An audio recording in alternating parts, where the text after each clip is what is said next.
Good morning to all. Welcome to TSN school. हम पढ़ रहे हैं कक्षा 10 हिंदी कोर्स बी से व्याकरण का पाठ्यक्रम। आज का हमारा विषय है रचना के आधार पर वाक्य रूपांतरण। वाक्य रूपांतरण जानने से पहले तो हम ये जानेंगे कि वाक्य कितने प्रकार के होते हैं, वाक्य किसे कहते हैं, वाक्य के कितने अंग हैं। ठीक है ना। सबसे पहले हम जानते हैं वाक्य किसे कहते हैं। दो या दो से अधिक पदों के ऐसे पारस्परिक मेल को वाक्य कहते हैं जिससे पूर्ण अर्थ का बोध हो। देखो परिभाषा क्या कह रही है, दो या दो से अधिक पदों का मेल। पद कौन से होते हैं, हमने पिछले चैप्टर में पढ़ा था, शब्द और पद और पदबंध। शब्द किसे कहते हैं, पद किसे कहते हैं और पदबंध की पहचान किस प्रकार की जाती है, ये सारी जानकारी हमने पिछले चैप्टर में पढ़ी थी। तो किसे कहते हैं शब्द, स्वतंत्र और सार्थक वर्णों का स्वतंत्र और सार्थक समूह शब्द कहलाता है। और वही शब्द व्याकरणिक नियमों में बनकर जब वाक्य में प्रयुक्त होता है तो वही पद कहलाता है। क्लियर हुआ। तो वह जो पद है आपस में मिलकर वाक्य का निर्माण करते हैं, लेकिन उनका पूर्ण अर्थ होना चाहिए, सार्थक अर्थ होना चाहिए। शब्दों या पदों का पारस्परिक मेल जो सार्थक हो वही वाक्य कहलाता है। क्लियर हुआ वाक्य की परिभाषा। एक बार फिर देखिए, वह पद समूह जिससे श्रोता को वक्ता के अभिप्राय का बोध हो वाक्य कहलाता है। श्रोता मतलब सुनने वाला, वक्ता बोलने वाला, मतलब बोलने वाला और सुनने वाला दोनों को ही पद समूह का बोध होना चाहिए, उसकी जानकारी होनी चाहिए, वही वाक्य कहलाता है। उदाहरण के लिए देखिए, गांधी जी अहिंसा के पुजारी थे। गांधी जी अहिंसा के पुजारी थे। इस वाक्य को सुनकर पढ़कर हम यह जानकारी प्राप्त कर सकते हैं कि गांधी जी कैसे थे, अहिंसा के पुजारी थे। अगर इसी वाक्य को व्यवस्थित ना करके उलट पुलट करके लिख दिया जाए, अहिंसा गांधी के जी पुजारी थे, तो आप इस अर्थ का बोध नहीं कर सकते, इस अर्थ की जानकारी प्राप्त नहीं कर सकते। मतलब सीधे अर्थों में, सीधे शब्दों में इस वाक्य का कोई अर्थ नहीं निकल रहा है। इसीलिए जो नीचे वाला जो वाक्य है वह सार्थक नहीं है, इसलिए वह वाक्य नहीं है। और जो ऊपर वाला वाक्य है इसका सही अर्थ निकल रहा है, इसीलिए ये सही शब्द में वाक्य है। क्लियर हुआ। इसके बाद वाक्य के कितने अंग होते हैं। वाक्य के दो अंग होते हैं। मतलब वाक्य रचना करते समय आपको यह जानकारी होनी चाहिए कि वाक्य का निर्माण किन अंगों के आधार पर किया जाता है। पहला अंग है उद्देश्य और दूसरा है विधेय।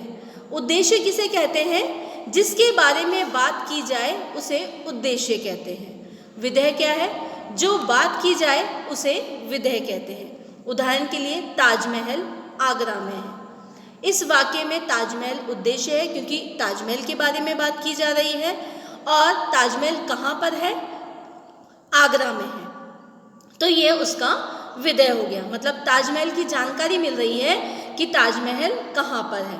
मतलब जो बात की जा रही है वह तो विधेय है, मतलब उद्देश्य का विस्तार करना। क्लियर हुआ। वाक्य के दो अंग उद्देश्य और विधेय, ये आपको पता होना चाहिए। इसके बाद हम यह भी जानकारी प्राप्त कर लेते हैं कि उपवाक्य और आश्रित उपवाक्य क्या होते हैं, क्योंकि आगे चलकर जब आप वाक्य के भेद पढ़ेंगे वहाँ पर उपवाक्य, प्रधान उपवाक्य, आश्रित उपवाक्य, ये सारे शब्द आएंगे। तो इससे पहले हम इसके बारे में जानकारी प्राप्त कर लेते हैं। उपवाक्य क्या है।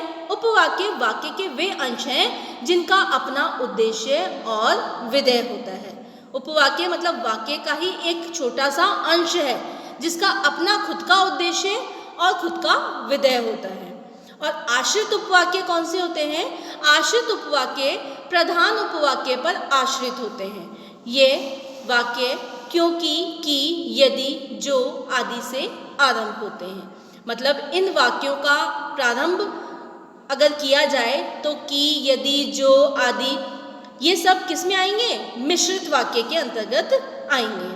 मतलब ये वाक्य किसी दूसरे वाक्य पर आश्रित होंगे। किस पर, प्रधान उपवाक्यों पर आश्रित होंगे। अब हम देखते हैं रचना के आधार पर वाक्य के कितने भेद होते हैं? रचना के आधार पर वाक्य के 3 भेद हैं। कौन कौन से? सरल वाक्य, संयुक्त वाक्य और मिश्र वाक्य। कितने भेद होते हैं? सरल वाक्य, संयुक्त वाक्य और मिश्र वाक्य।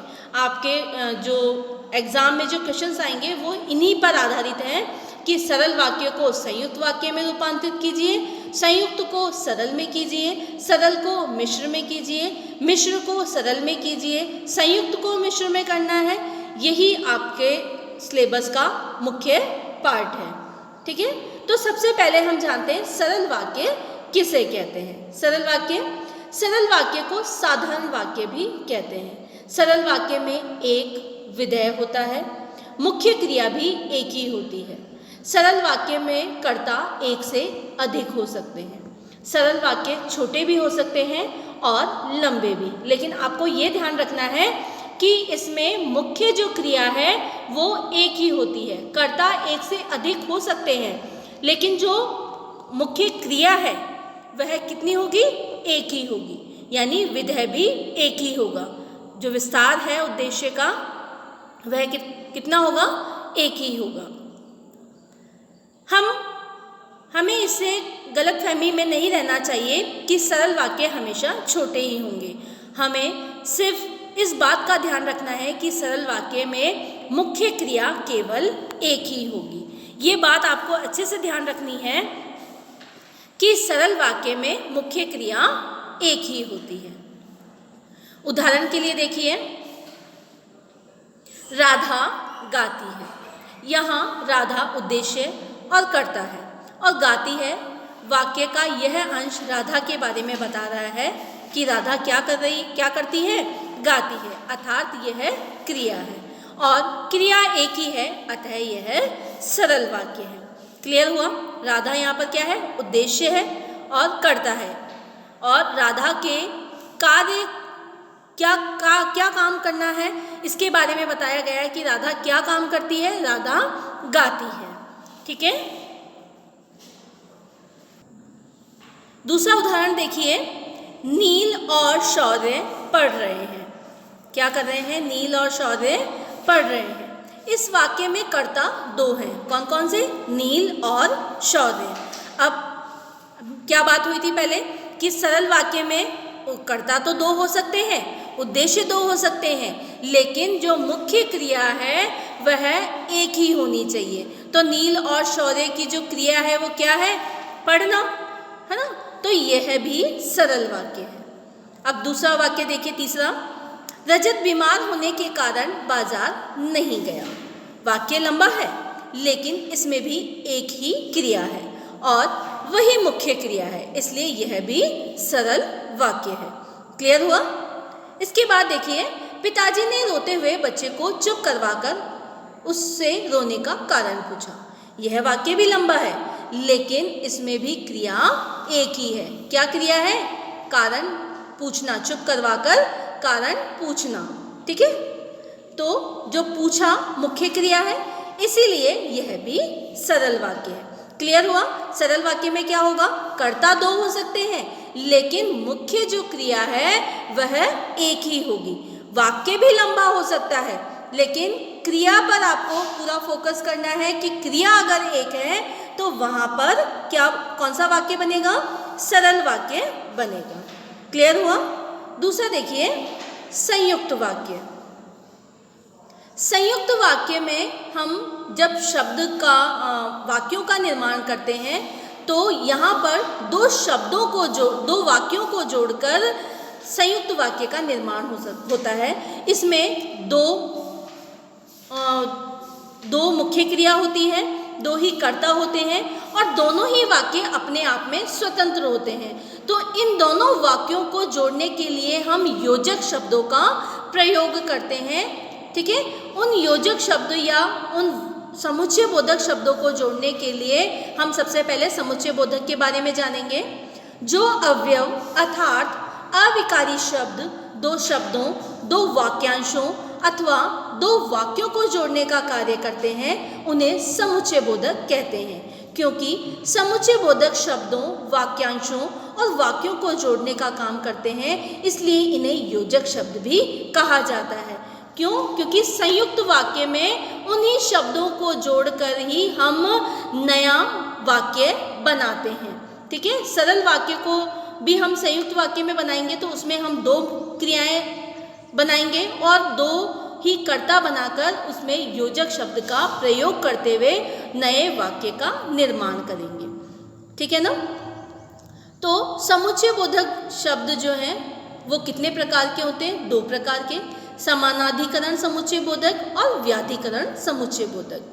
समानाधिकरण समुच्चय बोधक कौन कौन से होते हैं? जो समुच्चय बोधक समान स्थिति वाले शब्दों, वाक्यांशों और वाक्यों को जोड़ने का काम करते हैं, उन्हें समानाधिकरण समुच्चय बोधक कहते हैं। समुच्चय बोधक शब्द कौन से होते हैं? किंतु, परंतु, अन्यथा, या, और, तथा, इसलिए आदि। कौन कौन से मतलब समुच्चय बोधक शब्द में समानाधिकरण समुच्चय बोधक कौन से होते हैं? ऐसे जो समान स्थिति वाले शब्दों, वाक्यांशों या वाक्यों को जोड़ने का काम करते हैं। समान स्थिति वाले मतलब एक वाक्य दूसरे वाक्य पर अगर आश्रित है तो वहाँ पर हम इन समुच्चय बोधक, समानाधिकरण समुच्चय बोधक शब्दों का प्रयोग करेंगे। जैसे रोहन चुस्त भी है और मेहनती भी। अब रोहन कैसा है? चुस्त भी है और मेहनती भी। समान अर्थ आ रहा है इनका। मन लगाकर पढ़ो ताकि प्रथम आओ। क्लियर हुआ? इसके बाद व्याधिकरण समुच्चय बोधक कौन से होते हैं? ये ऐसे अवयव शब्द हैं जो एक या अधिक आश्रित वाक्यों, उपवाक्यों को प्रधान अर्थात मुख्य वाक्य से जोड़ते हैं। इनका प्रयोग मिश्र वाक्य में होता है। मतलब समुच्चय बोधक शब्दों का प्रयोग तो संयुक्त वाक्य में होगा और व्याधिकरण समुच्चय बोधक का प्रयोग किस में होगा? मिश्र वाक्य में होगा। यदि बारिश नहीं आई तो सूखा पड़ सकता है। वह जल्दी चला गया ताकि बस पकड़ सके। ठीक है ना? तो व्याधिकरण का प्रयोग, समुच्चय शब्दों का प्रयोग किस में होगा? मिश्र वाक्य में होगा। और समानाधिकरण समुच्चय बोधक शब्दों का प्रयोग किस में होगा? संयुक्त वाक्य में होगा। क्लियर हुआ? अब देखिए संयुक्त वाक्य।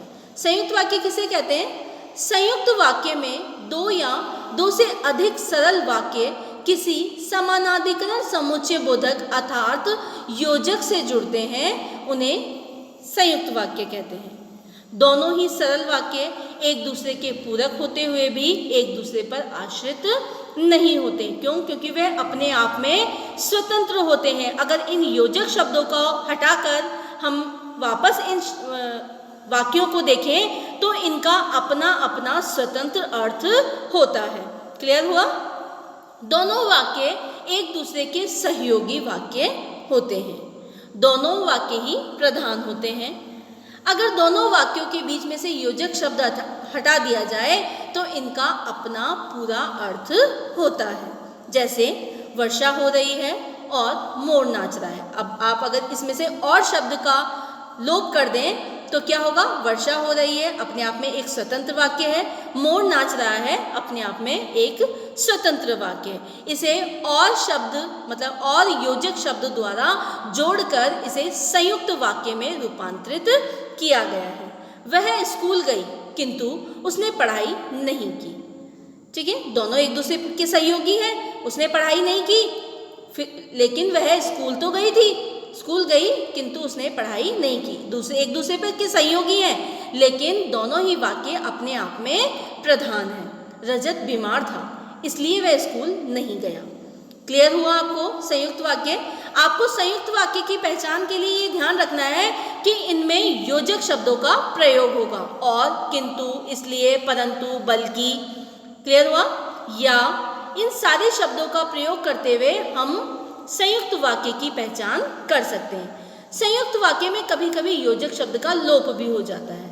अब ये तो क्लियर हुआ कि संयुक्त वाक्य में योजक शब्दों का प्रयोग होगा, लेकिन किन्हीं वाक्यों में कुछ अपवाद हो तो वहाँ पर योजक शब्द का लोप हो सकता है। लोप का मतलब होता है वहाँ पर वह योजक शब्द ना होकर या तो कॉमा लगा दिया जाएगा और या फिर हाइफन लगा दिया जाएगा। थका हुआ हूँ, आराम कर लो। जाने वाले चले जाते हैं, कोई काम नहीं रुकता।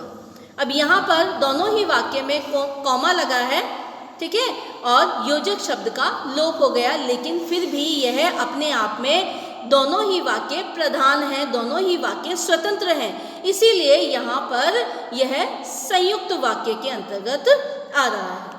और कुछ उदाहरण देखिए। सुरेश आ गया, अतः सब प्रसन्न हैं। गार्ड ने हरी झंडी दिखाई और रेलगाड़ी चल पड़ी। मैं आपके साथ अवश्य चलता, लेकिन मैं व्यस्त हूँ। दोनों अपने आप में स्वतंत्र हैं। उसने बहुत मेहनत की थी, इसलिए वह प्रथम आया। अब ये दोनों एक दूसरे के पूरक हैं। प्रथम कौन आया? जिसने बहुत मेहनत की। क्लियर हुआ? ये आपका संयुक्त वाक्य। अब तीसरा आपका जो भेद है वाक्य का, मिश्र वाक्य। मिश्र वाक्य को जटिल वाक्य भी कहते हैं। इसमें एक प्रधान उपवाक्य और दूसरा आश्रित उपवाक्य होता है। उपवाक्य हमने पढ़े थे। मिश्र वाक्य में प्रधान उपवाक्य एक ही होता है, लेकिन आश्रित उपवाक्य एक से अधिक भी हो सकते हैं। मिश्र वाक्य में एक तो प्रधान वाक्य होगा उपवाक्य, उसके अलावा उसके ऊपर आश्रित एक से अधिक वाक्य भी हो सकते हैं। जबकि संयुक्त वाक्य में हमने क्या पढ़ा है? दो स्वतंत्र वाक्य होते हैं, दोनों ही प्रधान होते हैं और दोनों एक दूसरे के पूरक भी हो सकते हैं। क्लियर हुआ? मिश्र वाक्य में एक मुख्य उद्देश्य और एक मुख्य विधेय के अतिरिक्त एक से अधिक समापिका क्रियाएं हो सकती है। क्योंकि यहाँ पर एक से अधिक आश्रित उपवाक्य होंगे तो एक से अधिक क्रियाएं भी होंगी, ठीक है, लेकिन एक तो उद्देश्य होगा और एक विधेय के अतिरिक्त और अनेक क्रियाएं हो सकती हैं। मुख्य उद्देश्य और मुख्य क्रिया युक्त वाक्य को प्रधान उपवाक्य कहते हैं और शेष उपवाक्य उस पर आश्रित होते हैं। प्रधान उपवाक्य किसे कहते हैं? जिसमें मुख्य उद्देश्य हो और मुख्य क्रिया हो, उसे प्रधान उपवाक्य कहते हैं। और जो वाक्य का अंश होता है उसे उपवाक्य कहा जाता है। क्लियर हुआ? और आश्रित जो वाक्य पर आश्रित होते हैं वह आश्रित उपवाक्य कहलाते हैं। आश्रित उपवाक्यों का आरंभ प्राय यदि, जो, कि, क्योंकि, जिसे, जो आदि से होता है। मतलब यदि वर्षा ना होती तो, ठीक है ना, जब, जो कि, इस तरह से जो मेहनत करेगा वही सफल होगा। तो जो से इस मतलब मेहनत कौन करेगा? जो सफल होगा। तो यहाँ पर यह आश्रित है। क्लियर हुआ? मुख्य उपवाक्य और आश्रित उपवाक्यों में व्याधिकरण समुच्चय बोधक योजक शब्दों का द्वारा जोड़ा जाता है। व्याधिकरण योजक शब्द कौन कौन से होते हैं? जब, तब, जैसे, वैसे, यहाँ, वहाँ, जिसने, उसने, ज्यों, त्यों, तथापि, यद्यपि आदि। ये व्याधिकरण समुच्चय। और समुच्चय बोधक, समानाधिकरण समुच्चय बोधक कौन से होते हैं? किंतु, परंतु, लेकिन, बल्कि, या, और, इसलिए, ठीक है। वो वाक्य कहाँ पर लगेंगे? संयुक्त वाक्य में लगेंगे। कौन से? समानाधिकरण समुच्चय बोधक। और व्याधिकरण समुच्चय बोधक किस में लगेंगे? मिश्र वाक्य में लगेंगे। और सरल वाक्य में क्या है? जिसमें एक ही क्रिया और एक ही उद्देश्य होता है। क्लियर हुआ आपको कि वाक्य किसे कहते हैं? सबसे पहले तो हमने वाक्य की परिभाषा जानी। दो या दो से अधिक पदों का व्यवस्थित समूह वाक्य कहलाता है, जिसका कोई ना कोई अर्थ निकलता हो, ठीक है ना। इसके बाद हमने वाक्य के अंग देखे, कौन कौन से होते हैं? उद्देश्य और विधेय। उद्देश्य कौन से होते हैं? जिसके बारे में बात की जाए। विधेय कौन सा है? जो बात की जा रही है। इसके बाद उपवाक्य और आश्रित वाक्य। फिर रचना के आधार पर हमने वाक्य के तीन भेद देखे, सरल, संयुक्त और मिश्र। सरल वाक्य को साधारण वाक्य भी कहा जाता है। संयुक्त वाक्य दो प्रधान वाक्य होते हैं और एक दूसरे के पूरक होते हैं। इन्हें समानाधिकरण समुच्चय बोधक द्वारा जोड़ा जाता है। मिश्र वाक्य कौन से होते हैं? एक प्रधान उपवाक्य होता है और बाकी उस पर आश्रित उपवाक्य होते हैं। इन्हें व्याधिकरण समुच्चय बोधक योजक शब्दों द्वारा जोड़ा जाता है। यहाँ तक का आपको समझ में आ गया होगा कि वाक्य किसे कहते हैं और वाक्य कितने प्रकार के होते हैं और वाक्य की पहचान हम कैसे कर सकते हैं। धन्यवाद।